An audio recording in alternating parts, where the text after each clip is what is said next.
today. It's money time. It's money time, baby. Let's get you paid. Take it from someone who has negotiated nearly 600 employment agreements for more than $90 million in compensation. An awful lot has to line up correctly all the way along the way for you to get paid what you're worth. So today's talk is going to be about some really nice techniques and tips you can use that you can hang on to as you go throughout the entire process. So when you apply, as you get into those early discussions, as you move through the interviewing process, and yes, as you start to gear up and get ready for that negotiation discussion, what to do kind of before, during, and after. So we're going to run through them. I got note cards today, no slides. But let's run through these. We're going to talk through them. I think they're a lot of fun, and I think they'll open your eyes to some areas you need to be paying extra special attention as you go throughout the entire process. So, number one, timing. Timing. Your timing is off for the most part. What most people do is they don't understand the concept of timing when they get engaged in an employment opportunity. And by timing, what do I mean? So rule number one of negotiation, rule number one of asking for anything that it is that you want anytime in your life, no matter what it is you never ask or discuss it until your stock is as high as it can possibly be. So what do I mean by that? Well, throughout the interview process, you should be accumulating more stock. They should be falling in love with you so that toward the end, they know more about you. They know what you can do. They know the value you can contribute. They love you so much, they have to have you.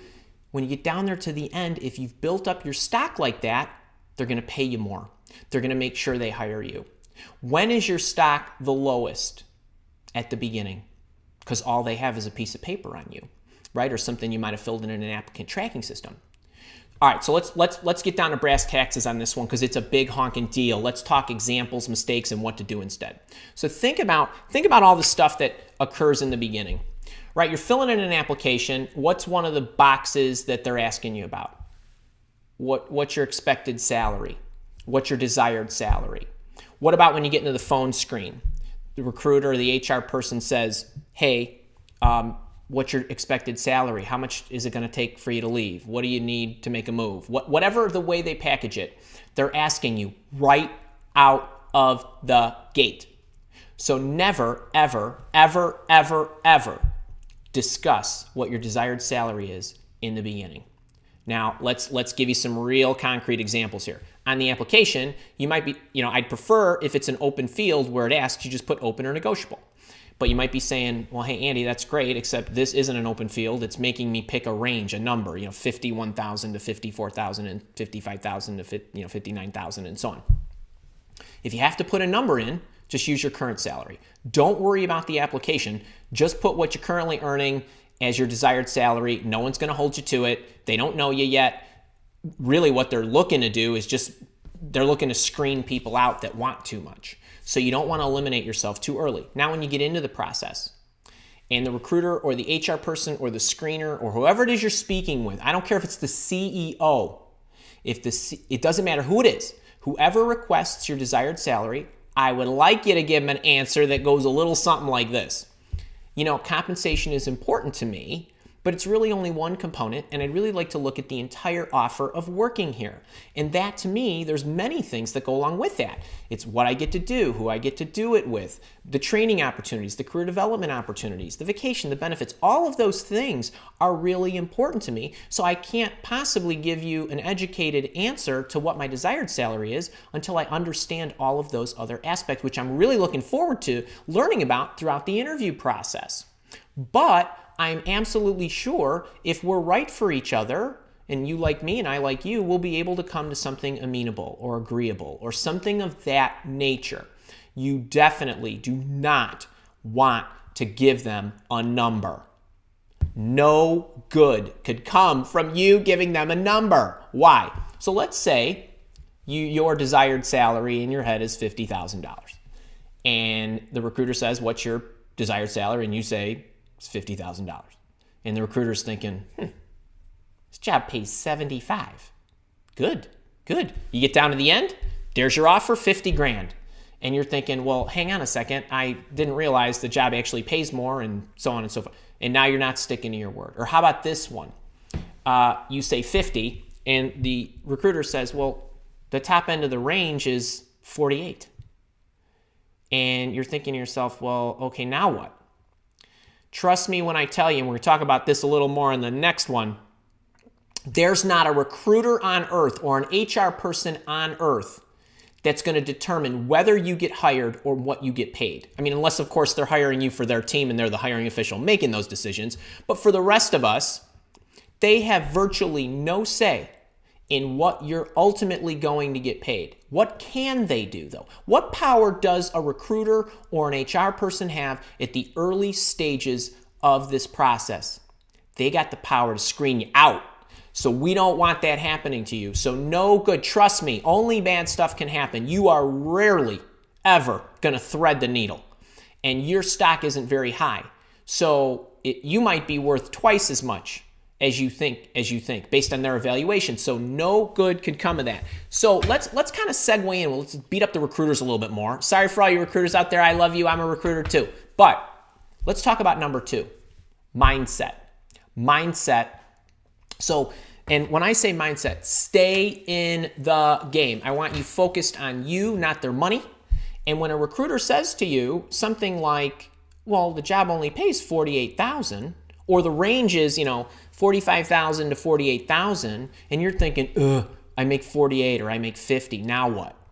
Now you're all worried, and all of a sudden you become deflated.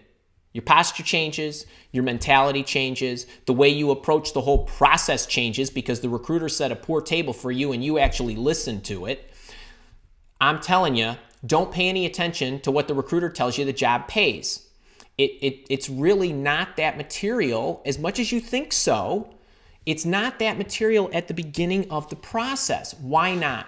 Most of you need to be focused on the hiring official and impressing the people that matter that are going to make the decisions. But trust me, there's not much good that can come of you being all bummed out about the fact that they told you the top end of the range is 48K. And I'm not going to get into all the stats, but most of you out there are going to join a small or medium-sized company. And a small or medium-sized company, which when you tally all the numbers up, constitute about 90-some-odd% of the workforce of the world. Those companies have loads of freedom in what they will pay you. So think about, when I go in to buy a car, or you go in to buy a car, and I see, the heated seats and steering wheel and the moonroof and the surround sound that's going to blow my ears off and all that cool stuff, I'm willing to pay more because I get more. But if I got the cloth seats with the cold wheel and I don't have a moonroof and all that good stuff, then I want to pay less. It's the same thing for hiring officials. They're going to be focused on what value you can add. You add more value, I'm happy to pay you more. Don't worry about what our salary range says. Or maybe some of you, I know I'm going to get a few of you out there that work for these large companies, and you're so focused because, I'm going in, I'm interviewing for a position, and it's a G1 level that, pays between $51,000 and $51,500, and that's it. Well, trust me when I tell you that as you go through the interview process, maybe you show them you're a G2 or a G9 or an H4 or whatever. And then they'll just rank you appropriately and pay you appropriately based on the contributions you're going to make and the value that you're going to bring to them. So keep your head in the game. All right, here's where I really want your head into the game.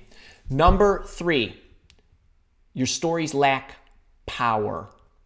They lack power. All right, so I want you to think about this. I want you to be focused on your value, not their money.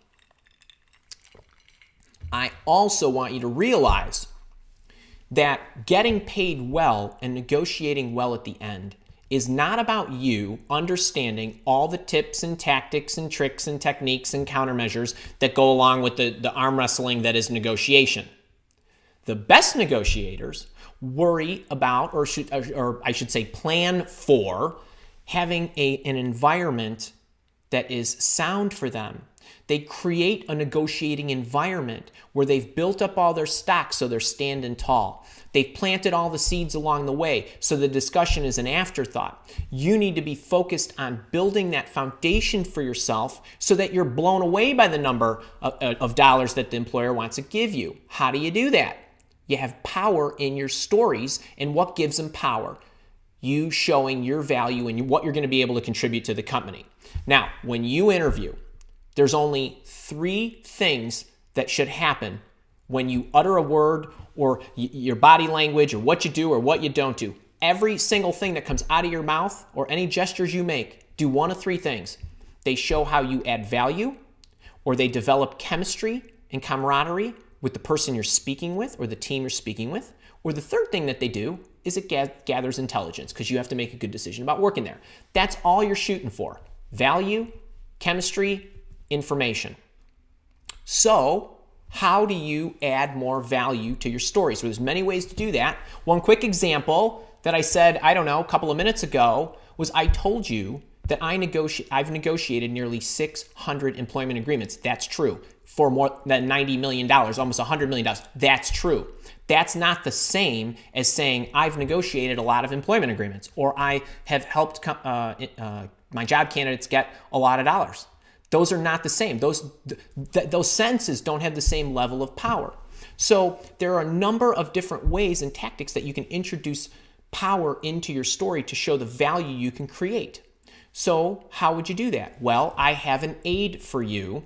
It's a fantastic download. Actually, I have a ton of downloads. I didn't even go into that in the beginning part. There's loads of giveaways in the description, and one of them I want you to definitely grab because it will help you add power to your stories is my Career Achievements Journal. There's a download. It's free. There's a video. It's also on my YouTube channel and my blog. And it teaches you how to use the journal, but there's effectively 14 points in that journal that you should capture for every project of your work life. A project could be 1 day, it could be a month, it could be a year, it could be 5 years. But every time you do something discrete, there's 14 pieces of information I want you to capture. And the most fantastic thing about this journal is it will teach you how to look at gathering the information. When you gather it, you can use the information to put on your resume to give that power. And then you get in the interviews and you really are smoking, because that's the content you're speaking about. So don't misunderstand me. It's not just about the numbers. Business problems, challenges, other things that were part of you creating the story, what ultimately came about as a result of what you did. That gives you power. So grab that. All right, number 5. You pitch instead of receive. You pitch instead of receive. So what do I mean by that? All right, so you've been through the interviewing process, and you get down to the end. Now you're done. They love you, you love them, and it's money time. All right, so the recruiter comes back to you and says, hey, Julie, all right, I know you didn't tell me in the beginning what you want, but you've been through the process. What do you want now? And what do I want you to do? Don't tell her. That's right. Again, stall. Why? Because you still don't know enough about their compensation program and what that looks like. So at this stage, what a lot of people do is they immediately want to give them a number, and they get excited and they start squealing with glee, and it's uneducated. So what I'd prefer that you do is wait for them to give you an offer, because at this point, let's think about this. You're at the stage, you might know that you want to work there and that they're super awesome and you're going to get great training, and the culture looks fun and you like the Friday happy hours and all that good stuff.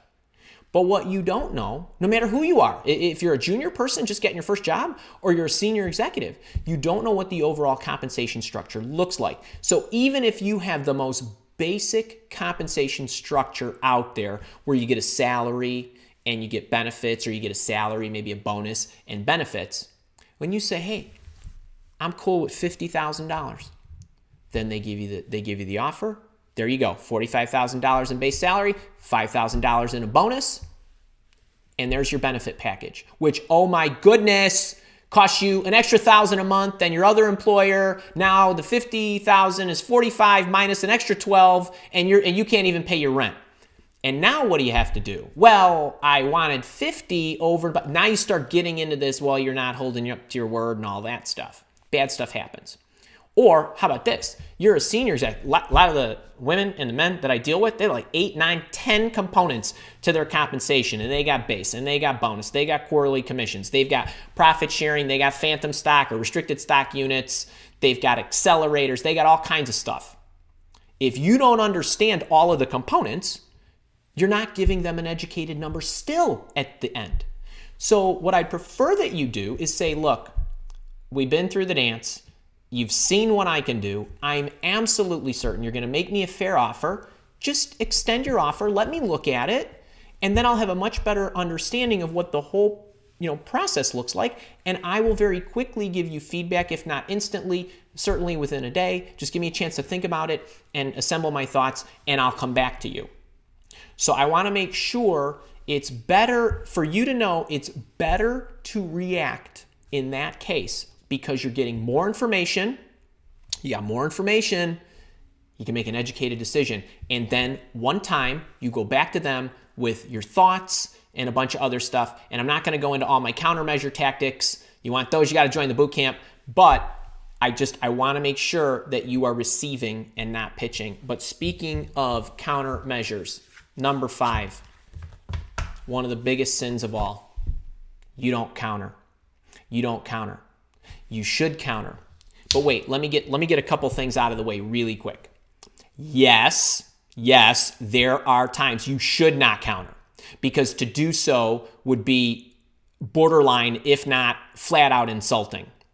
And we can talk about that. But I just want you to realize it's not always great, on the one hand, to try to wring out every last nickel from the employer. Because what happens? You got a bullseye on your forehead. They get very impatient. They want results yesterday before you even started. And you're constantly, no one needs that kind of stress in our lives. So that's one side of the equation.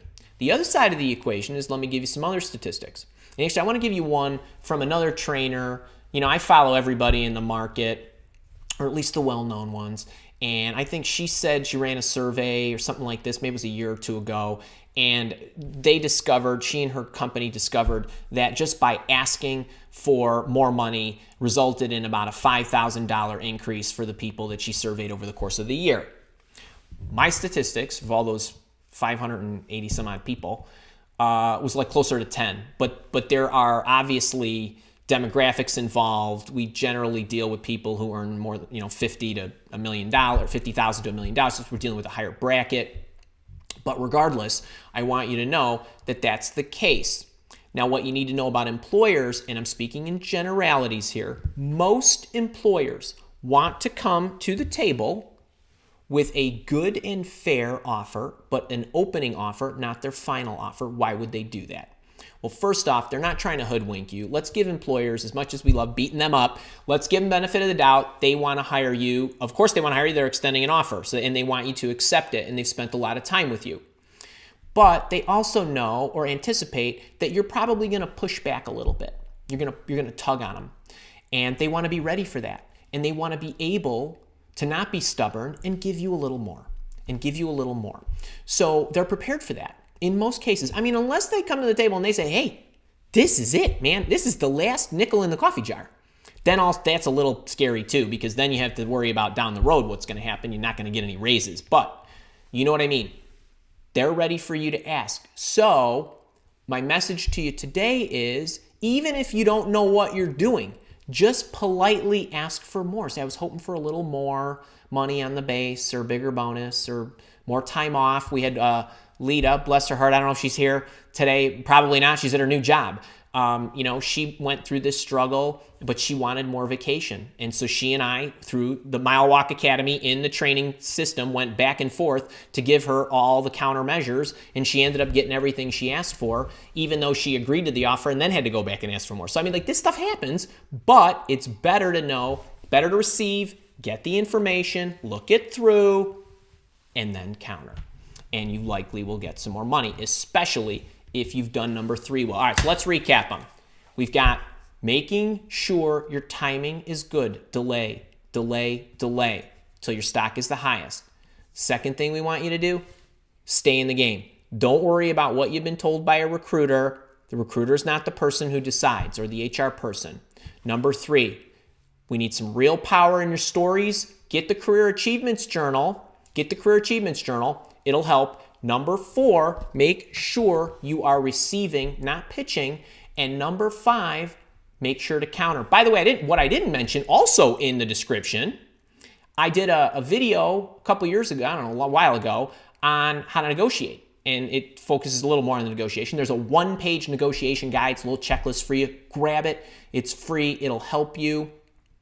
So if you need more aids, they're in there. There's also some job searching aids as well. All right. If you're loving this, we got 154 people on here right now. Give me the thumbs up. Give me the shares. Get your questions in.